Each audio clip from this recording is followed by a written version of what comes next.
Welcome back to another episode of Rob Sports Center. As you can see by the title and by the thumbnails, today I'm be coming at you guys with a part 2 of the film study on Ruston's 5-star tight end Ahmad Hudson. We're going to jump straight into it, man. So the very first play right here, you see the defense is lined up in a cover 0, it looks like, which means there's no over-the-top help. You got man all across the board, so that means you got Ahmad in a one-on-one situation. So they have him lined up with his hand in the dirt on this play right here, and they just send him on a drag route. So the drag routes are a good concept to try to employ to beat a team that runs a heavy dose of man coverage right here, because simply all you're doing is just running your offensive player, receiver, tight end, running back, whoever you have, running them across the formation, and just allowing them to be able to pull away from the defenders. And also, too, if you run crossing routes like this one right here, you also kind of cause a natural pick route with defenders kind of trying to having to avoid each other opposed to running into each other. So now that means a guy more times out of 10 ends up in a trail position almost similar to this play right here. And I would say one of his attributes that I kind of even was overlooking is actually his speed and his acceleration,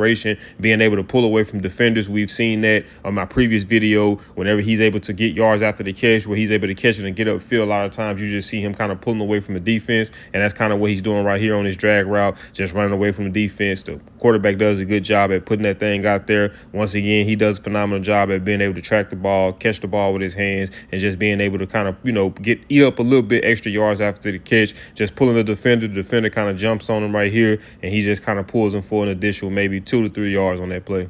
All right, so it looks like the defense is in man-to-man coverage once again on this play right here. So if you look at the beginning of this play at the line of scrimmage, the defender tries to get his hands on him to try to slow him down before he goes out into his route. But if you look at him, he does a good job at being able to lower his pad level and kind of swim underneath him to prevent the defender from being able to get proper hand placement on him to slow him down. And then that just leaves him in a one-on-one matchup with the safety right here, who is playing probably like 10, 15 yards off of him. So it's giving him a lot of cushion. So he just does a good job at kind of being aware of the situation and being able to get to the sticks, running his route and breaking it off up there. Quarterback does a good job at delivering that ball right there on the money once again. And like I said, man, one of his biggest attributes I love is his consistency with catching with his hands. And you see that right here on this route. He does a good job at catching the ball with his hands and getting upfield and trying to maximize on the yards gained after the catch. So on this play right here, it looks like the offense comes out in 21 personnel, which is 2 running backs and 1 tight end. And they have him lined up with his hand in the dirt on this play, just like the previous one. And they just run really just a simple play action pass, a boot,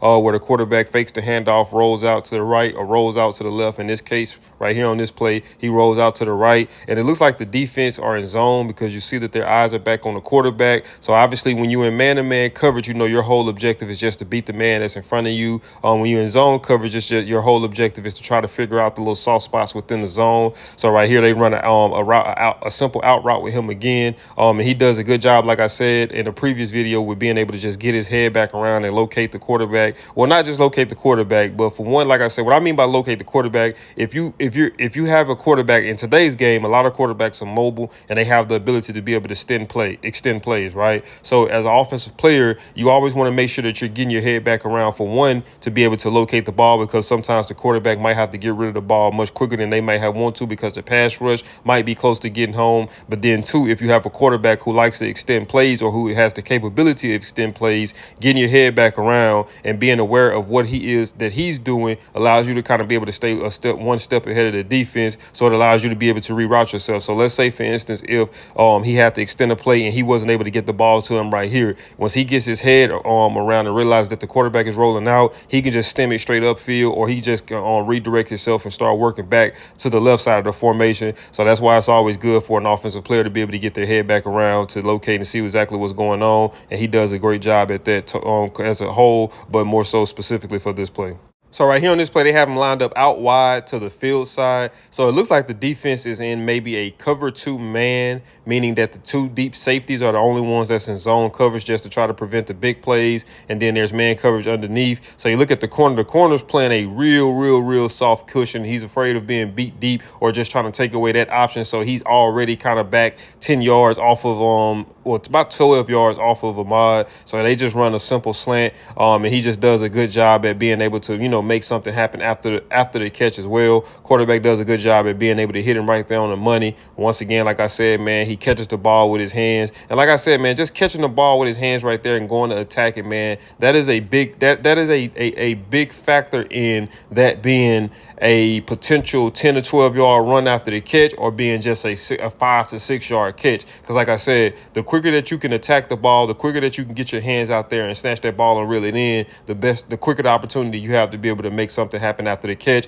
And then I would say too that he just does have that explosive play capability. And to me, it's like he's not, obviously, by him being a bigger size, he's not a possession tight end type of guy. He's the type of guy that's trying to get that ball and be able to get upfield and make some plays, get some yards after the catch. So, right here, he does a good job at that. Once again, showcases good contact balance, being able to kind of just slip through some arm tackles. Right there, you got a guy right there, boom, two guys. That was two guys that had a shot at bringing him down. It took the third guy, the corner that was on him, to pursue from the opposite side of the field to be able to get him on the ground. Because if that cornerback doesn't pursue from the opposite side of the field, he's still running for an additional, man, probably maybe 20 extra yards, and if not possibly a touchdown.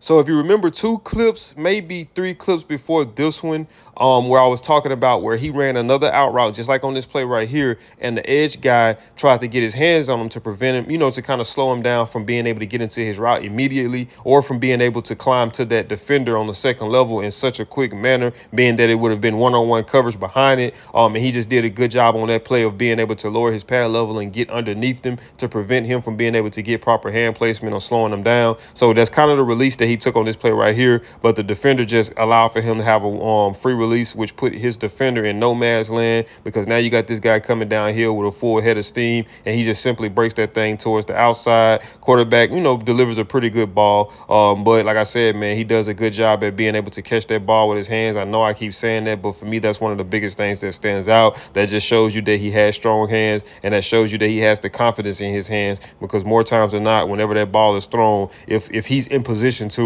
he's going to make the catch with his hands, and he does just that right here. He was able to make the catch with his hands, secure it, and be able to just, try to eat up some additional yards after the catch once again.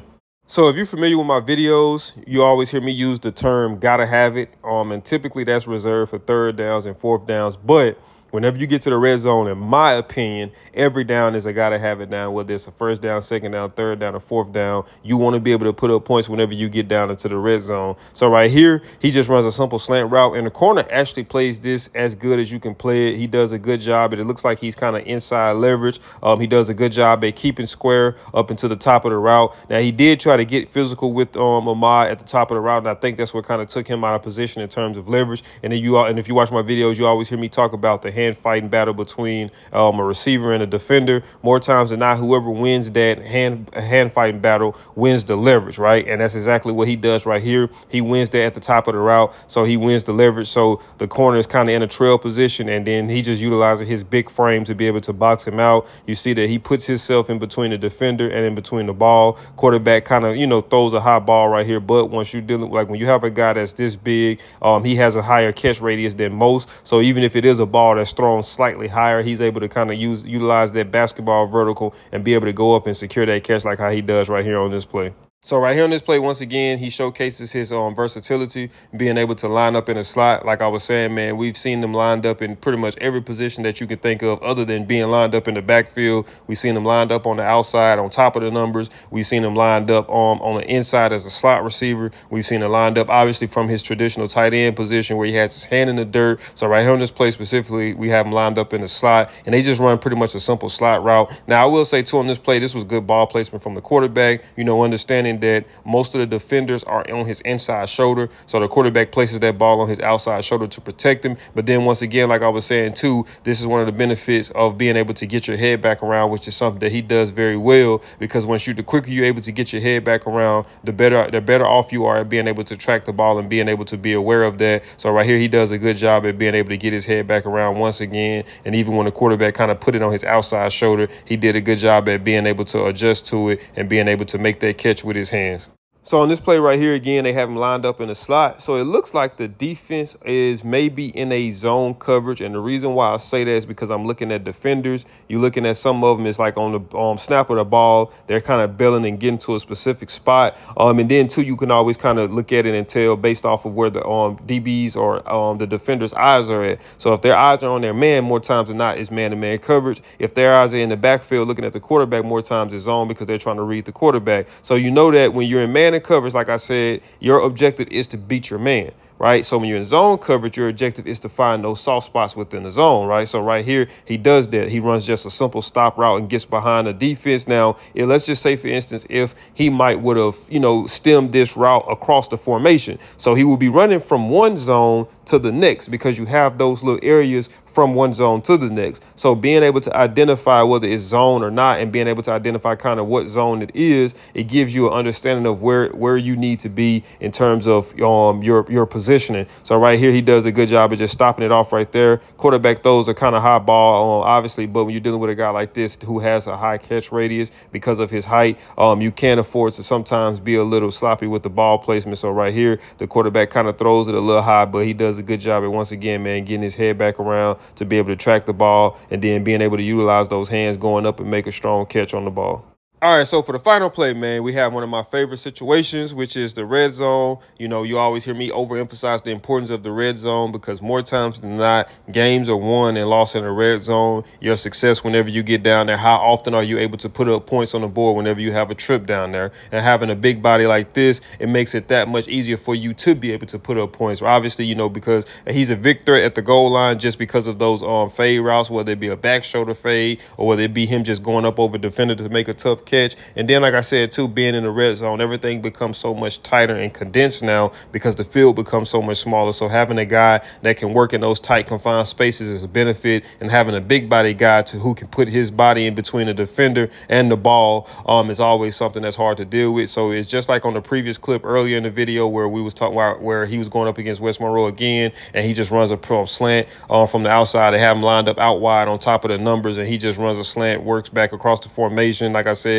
utilizing his body as a weapon to be able to box out the defender. Quarterback throws the ball kind of high right here, but he utilizes that basketball vertical, being able to go up, and he utilizes those strong hands once again, being able to pluck that ball out the air and get that thing tucked. And if this ball is thrown a little bit better, he probably does have opportunities to run after the catch. And breaking down film on him too, that's something that I would say that I kind of overlooked as well, is not just his acceleration, but also his playmaking ability.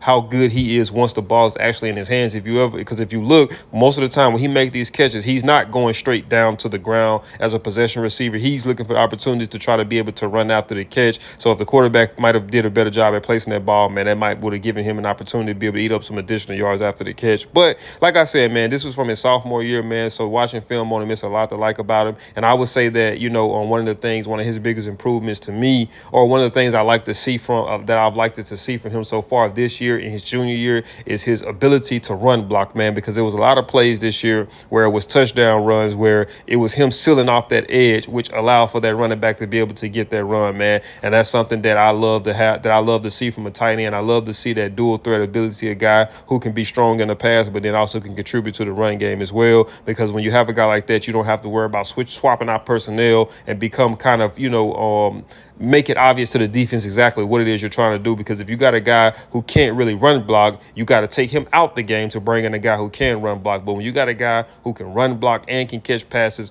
that's just a mismatch for a defense. But, man, if you guys did enjoy this video, do me a big favor, man. Smash that thumbs up button. Also, if you're new to the channel, make sure you subscribe. And when you subscribe, make sure that you turn on that notification bell. That way you be notified every time I upload. And I'll see y'all in the next video.